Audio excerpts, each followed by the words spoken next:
Hey guys, তো এখন যাচ্ছি বিয়েবাড়ি হলুদে। সো প্রথমেই আমি ভালো করে ফেসটাকে ক্লিন করে নিলাম।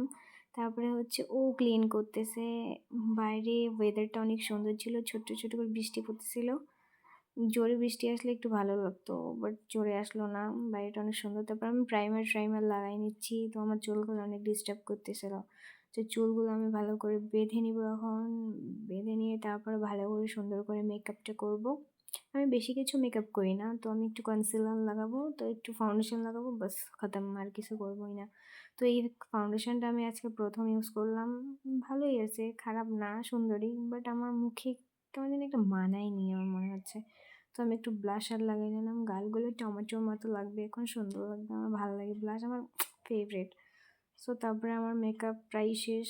তো আমি লাইনার লাগাবো না, তার জন্য একটু ব্ল্যাক আই শ্যাডো দিয়ে চোখটা জাতা করে নিলাম, কেমন হবে আমি জানি না। এই যে আমার মেকআপ করা হয়ে গেছে।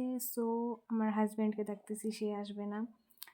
তো লিপস্টিক টিপস্টিক সব পরে নিয়েছি আমার হাজব্যান্ড আর আমি। কেমন লাগছে অবশ্যই কমেন্ট করে জানাবে। তারপরে আমিও হলুদ শাড়ি পরে নিলাম। সো আমরা বিয়ে বাড়ি এখন এই চলে যাব। সো আমাদেরকে কেমন লাগছে অবশ্যই কমেন্ট করো।